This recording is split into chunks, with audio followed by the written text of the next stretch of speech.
my allergies are coming back. I get the messed up throat and whatnot. But we do have our wellness exam scheduled for later, the end of this month. So we'll get our Kenalog shot. We'll be all fine and Jim Dandy handy. But your throat gets all gets backed up with phlegm or whatever you want to call it. Anyways,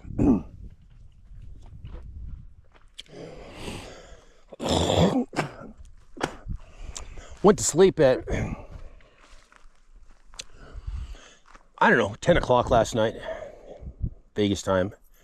And as soon as I went to sleep, it rained pretty hard. It was coming down pretty heavy. Not very long, but, you know, everything is wet. You know, my swimsuit is still soaked, and my slides are still soaked. So I've got the chair and my swimsuit over there drying. But today is D-Day. We can go, we were scheduled to go back today.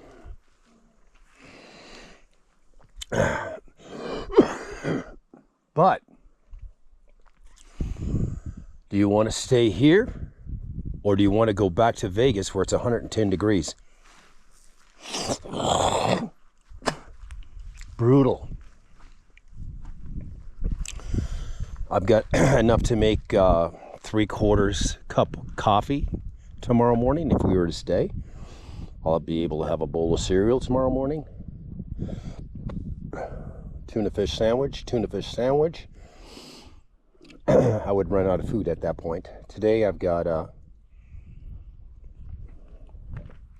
let's see here, I've got a cold hamburger sandwich, bowl of chili, so basically, and probably that tuna fish sandwich. But anyways, this is, I live in Las Vegas, Nevada, but I have 3 ranches north of Las Vegas. And I don't want to be that guy that says, oh, you can't use this, you can't use that. You know, so I let everybody use the land too on my ranches. I call one of my ranches Utah, another one is Idaho, and another one is Montana. I own them all. They belong to me, but I let people use them.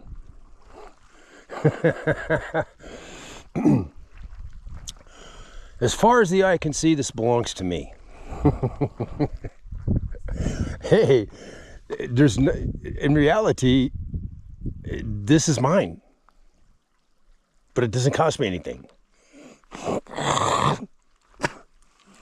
Now, would you like to be a cattle rancher and own a bunch of land and have a bunch more on deed with the BLM, and you have to pay for it, pay taxes on it? Well, would you rather do this? Anyways,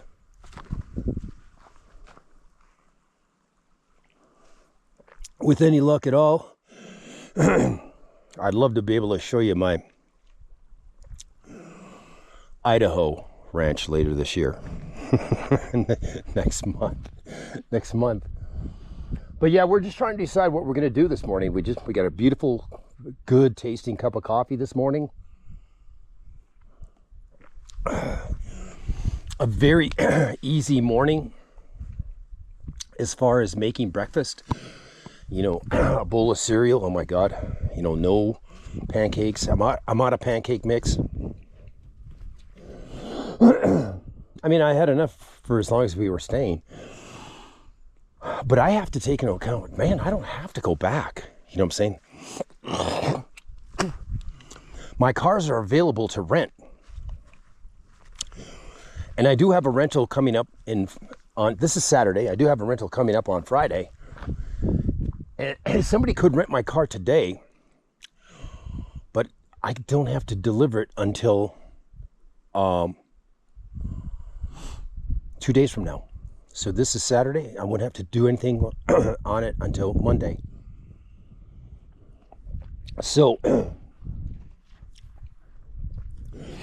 now, if you were a Turo guy and you had 15 cars, you wouldn't be able to do this. 30 cars, 40 cars. Your whole time thing is consumed with renting cars, constantly. You can't take time off like this. I can. I've got 5 cars in there, actually 3 cars right now. So, I snoozed them for 2 days. And then when they came off snooze, I have 48 hours to get the car ready to rent. So I could be on my ranch in Idaho. I could do the same thing. But if you get a rental, then you got 2 days to get back to Las Vegas, my other ranch in Las Vegas.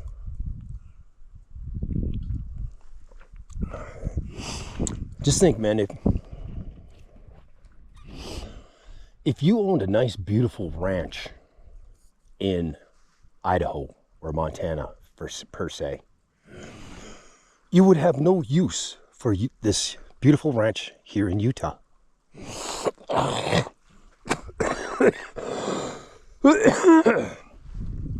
Man, my throat is just...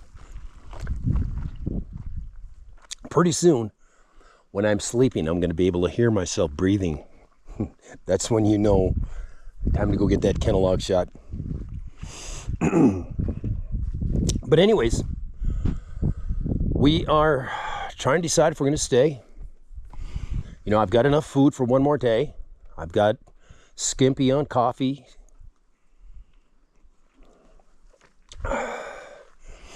No pancake mix. I have a broken starter on this bike, or battery. I haven't been able to determine which one it is. I think it's the starter, but boy, would I love it. Would I love it if it's the battery, because I can very easily go down to pick up a battery for it very easily. I will bump the bike. I haven't done it yet. I haven't had a need for the bike yet. Albeit, if it was running, I would have took it several times too. But I'm having a blast with the rig, so... And it's beautiful. The rig is working perfectly. The stereo is working perfectly, although we can't listen to it, because if you're filming, you can't listen to the stereo. Dogs don't want it on anyways. We're going through some whoops yesterday, some pretty heavy. So I wanted to make sure my sway bar connector is okay. And it looks good. Let's check this other side. These vehicles are not indestructible. You know what I'm saying?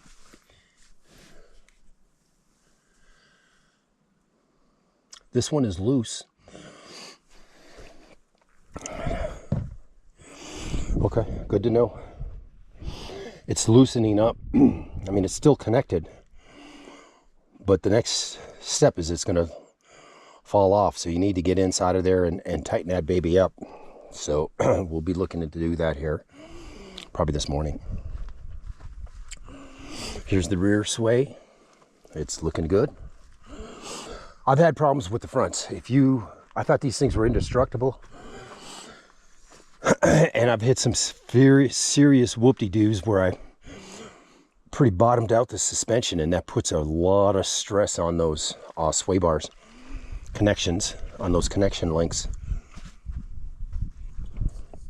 So ever since then, you learn to go easy with it, you know what I'm saying? Got the chainsaw in there for firewood, or for if you go down a trail and a tree falls on the way back, you can cut it off the trail. That's never happened here, but it's happened on the north rim of the Grand Canyon.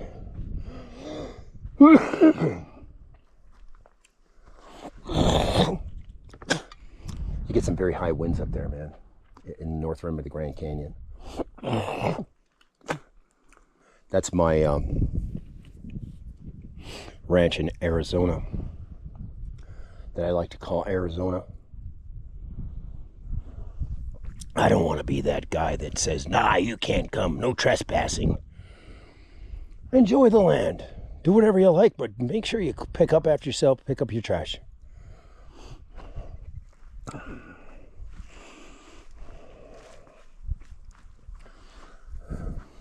But anyways, just think.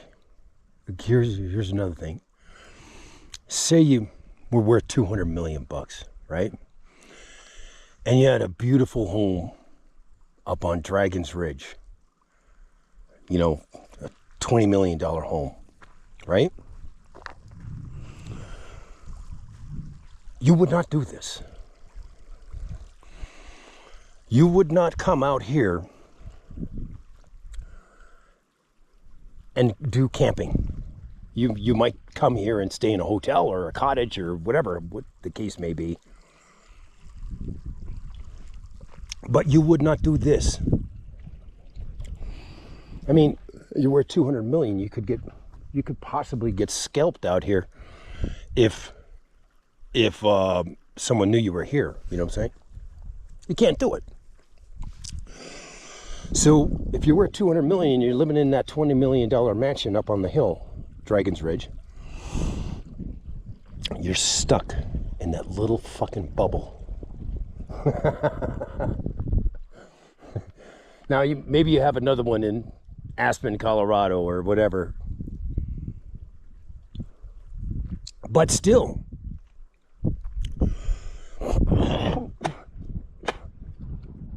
you're stuck in that bubble. Think about it, gentlemen. I mean, you're lucky if you don't have 200 million in the bank, per se.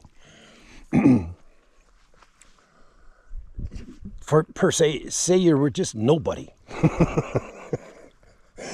You can do all this shit. No one's gonna scalp you. And say they were gonna scalp you. Say something did come down.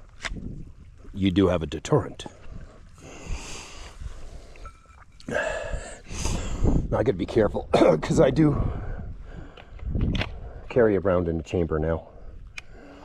Doesn't do you any good to have a gun if you don't have a round in the chamber. Glock 19X, military issue gun. The military turned down the design of the gun and it went with someone else. But beautiful weapon.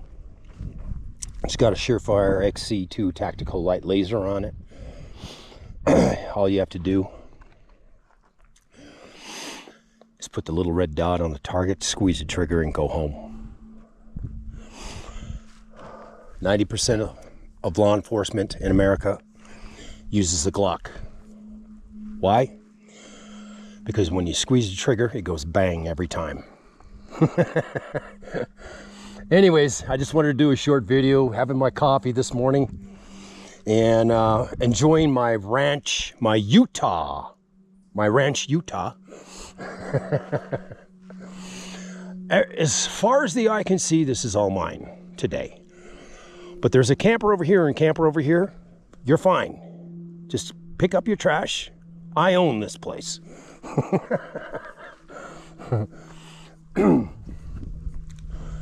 But it doesn't cost me a dime in taxes. Do you follow me? Are you getting my rift here, gentlemen? Anyways, just trying to decide my next fate.